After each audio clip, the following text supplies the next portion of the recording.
ข่าวมาอีกพี่น้องเอ้ยกับทักทายสบายดีและสวัสดีคือเก่าคือเดิมเนาะพี่น้องเนาะวันนี้ก็ยังอยู่เฮือนเตรียมงานบุญอยู่เฮือนบุญคือเก่าเนาะป้าดงวันนี้ก็มาซอยในงานบุญแจกข้าวพี่น้องเอ้ยวันนี้เป็นมือกัดเตรียมห่อข้าวต้มขนมข้าวต้มข้าวตาบมื้อนี้พี่น้องบ้านไก่เฮือนเคียงหมู่ผู้มาซอยเนาะพี่น้องเนาะหลายอยู่กำลังที่ห่อขนมมุกพี่น้องเลยกำลังขัวใส่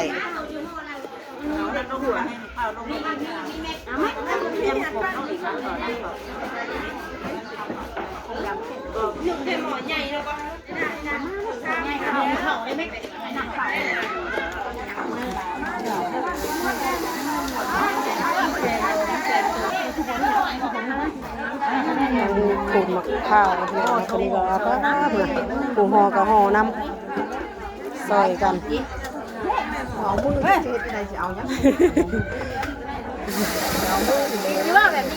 กินแบบนี้แรงแซ่บแซ่บดีนะแบบนี้เด้คุณอาคุณปันกับปันปูห่อกับห่อจะมาไปเพื่อนกูไปห่อมาต้มกินกันแค่ขามาแต่เพื่อนพามาจะถอยบายได้ดีนะเอาเลยนะเส้นแล้วทำบ่เอามือเห็ดจะเอายังฉัดเห็ดไปบ้านเนี่ยได้มาเป็นปีนี้เห็ดกินเห็ดเองกินเองเนาะใครสิขี้เดียดเนาะแซ่บขึ้นยังเลยใส่ก็ใส่มะพร้าวอีกธรรมชาติเอาไปทั้งนั้นมาได้2,000มาทอดหน่อยเลยอาจารย์มาใส่ดิได้เห็ดกินไม่ได้ทำงานโอ้ยต้องว่าไปเอาสิไปลูกไปแม่เขาไม่เอาไปเอาไปงัวได้ลูกงัวได้ลูกเขาวิ่งมาเผาได้นี่มาเลยควรห่อพุ่นน่ะว่าจะปั้นใหญ่หลายไปตองน้อยค่ะไปปั้นหน่วยใหญ่ปั้นหน่วยน้อยเอาไปตองน้อยได้เจ้าเช็ดใหญ่กับห่อบ่ได้คือเก่าแล้วมาดูมา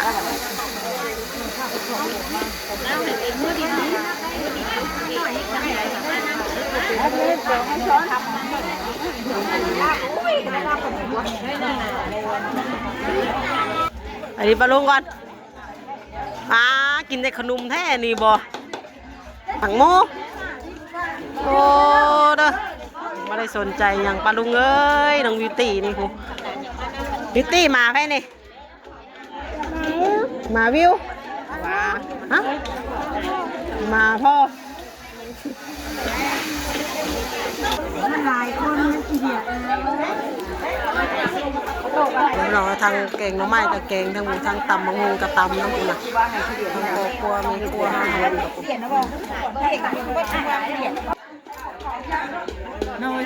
ในหมู่พวกที่ไม่ใส่เกล็ดดอกเลยเอาเพื่อของนั่นนี่ของเพื่อกันให้พวกเรื่องโลกาโมชนไม่ได้หมดที่เราไม่ไหนไม่โยงนะตัวเห็นมันเป็นยังไงไม่คนเกิดเราเรียกมาสินักเท่าไหร่น้ำหนาไม่แพ้ในโลกน้ำหนาแพ้น้ำหลังอะไรหน่อยผมไปเลยข้ามหน่อยนะเห็นไหม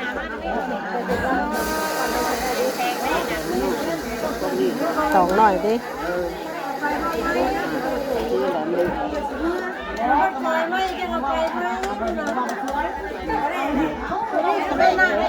อะไรหรอ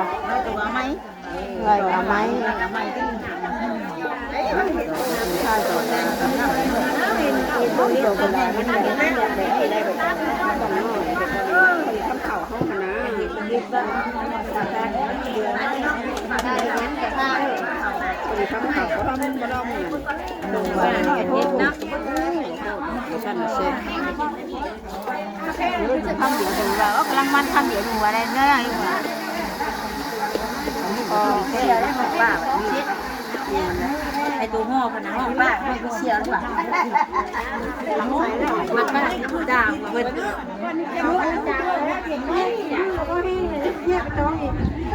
ย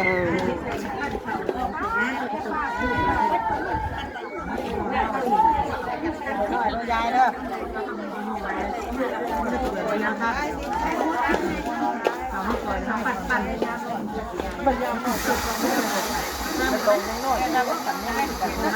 ี่ยจะได้ใส่ให้ใส่ในซองคุณกัน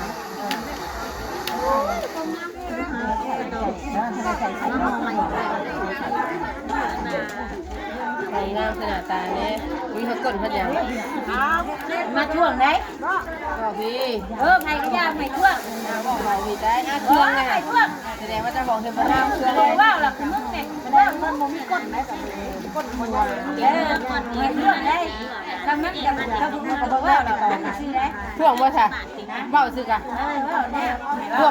ท่วงว่าค่ะเบ้าซื้อกะว่าท่วงว่าค่ะ ก็ใส่เหล้าเลย ใช่ใช่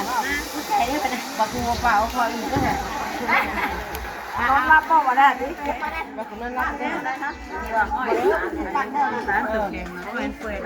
มาสีท่วงอีกว่ายันว่านั่นได้หาเนาะน้ำดงว่าจะแต่คุยได้ใช่จำเลยจำไม่ได้หน่อยเราไปแล้วจากคนนี้ไปตองเลยพอดีพี่ยังบอกพอดีพอแล้วงามดีค่ะงามกว่าคนเห็ดเป็นสบายเห็ดอันนั้นเดี๋ยวนี้กันไงหรือเปล่าน่ะบ้านเลยเราจะสนใจก็วิ่งเลย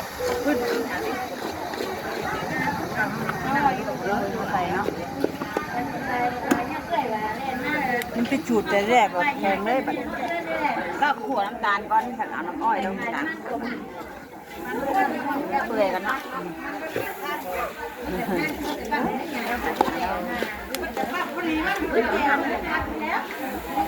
าต้องเปื่อยน้ำมันเขาคนนี้แล้วก็บดหยอกหน่อยก็ได้หนึ่งติ๊กขายไปนิดนะไผ่ได้แล้ว มันเป็นอะไรคือเราไม่หมดเถื่อนกันเด้อ เพื่อนนายเพื่อนนาย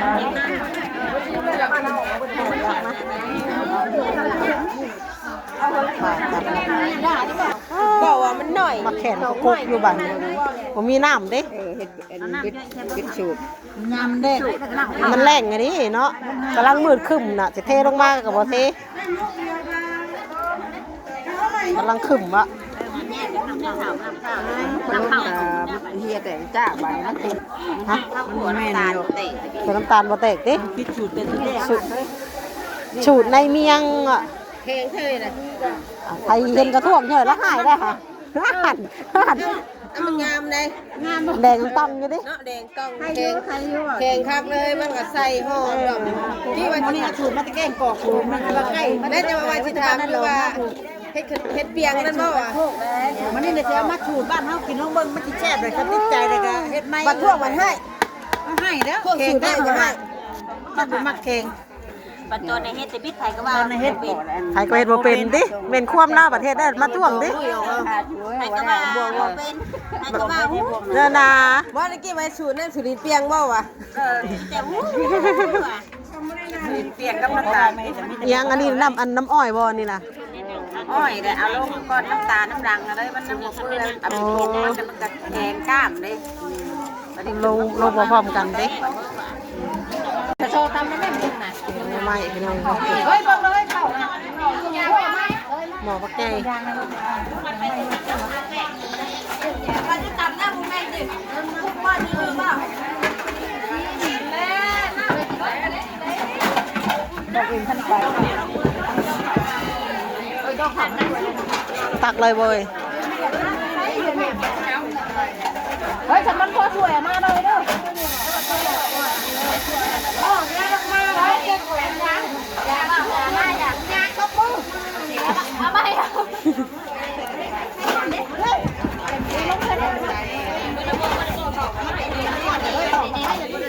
เฮ้ยบอลเดี๋ยวพวกเขาปั้นเลยฟังนะฟังนะเป็นหน้าบอยลูกแล้ว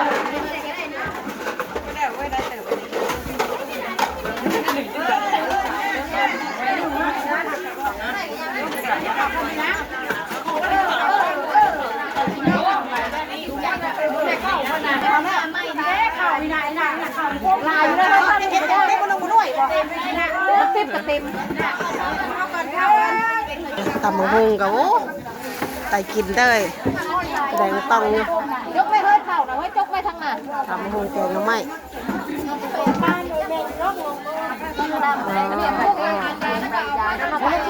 เอาน้องมุ้ยน้องใส่กางอันเพี้ยนเพี้ยนแซ่บเด้อตัวนี้เด้อเฮ้ยใส่ยังไงมันบอกเปรี้ยวอ่ะมันก็ตำมันบอกเลยตำมันก็ย่อยนะ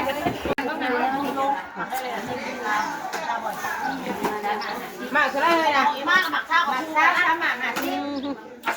มาช้าหมัก โบแรงต้องอยู่เอาขนมมุกต่ออีกแล้วพี่น้อง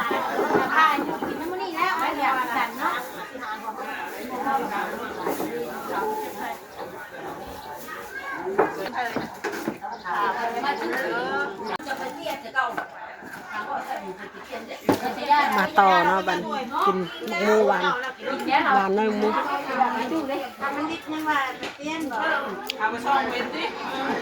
เฮ้ยแบบนี้บอกว่าไม่ได้แล้วบอกแล้วก็ยังพิษหลายหมากเขาจะหมากอะไรทุกหมากเอานี้แต่เราที่บอกว่าแล้วบอทุกกับบุกินแล้วว่ะคุณขายขึ้นเลย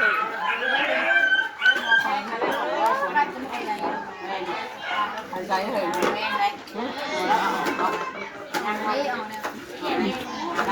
ต้นขายนะมื่นกับคนจะล่ามของนอกคุณมื่นเมื่อจะได้เลยเฮ้ยเอ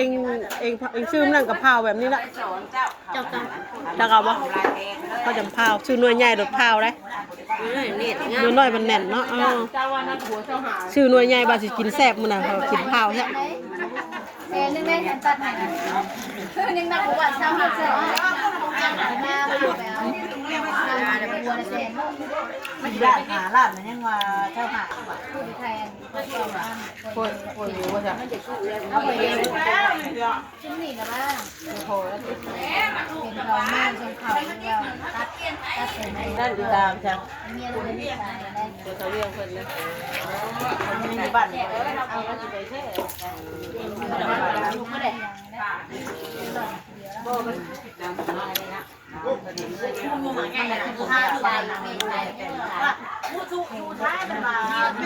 ็ทำแบบสั้นสาวเลย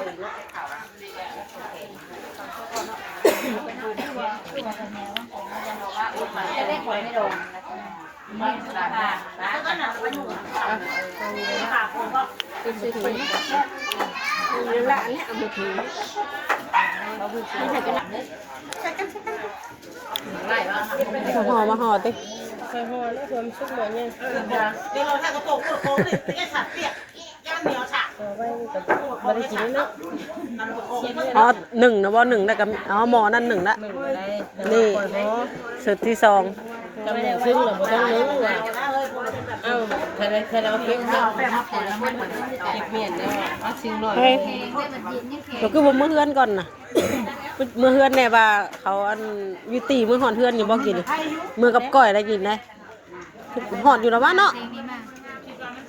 มีเอื่อยอยู่เลยอยู่เฮือนกะ มีแผ่นรอบเล่มายืนเกงให้เขามาจับ มันนะเมื่อส่งเราไปมาจอดเบื้องร้านเลยนะ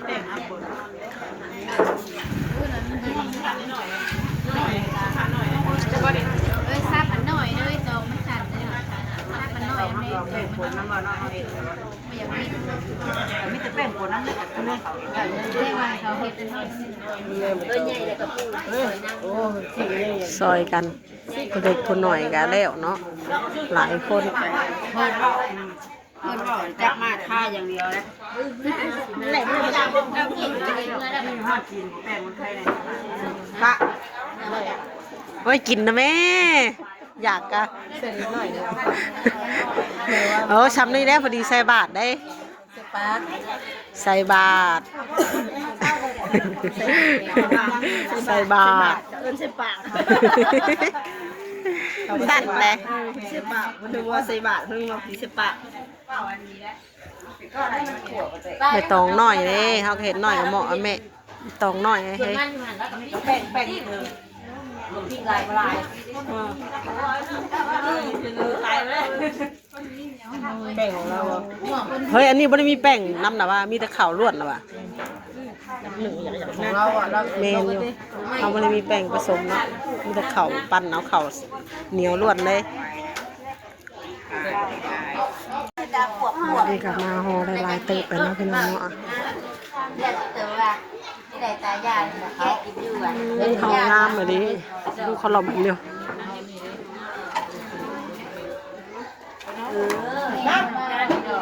ก็ตกนะเอาไปหนึ่งตัวนี้ ชุกนะบอท่านได้ชุกปะจักเฮ้ยถ้าเอาไปก็โตเดียวนะยัง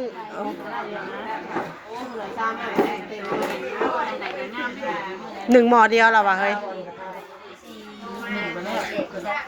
บ้าเคะได้ฮะตองสั่นเนาะนิบสนไว้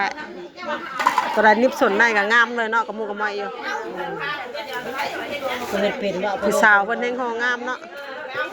เป็นมันดินใบว่านมองเพิ่นเลย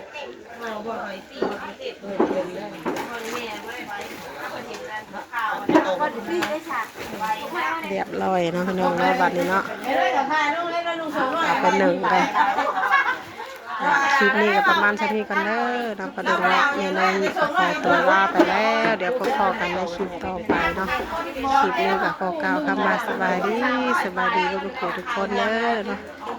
ยังมีหาซอยเวียกซอยงานบ้านอยู่กัน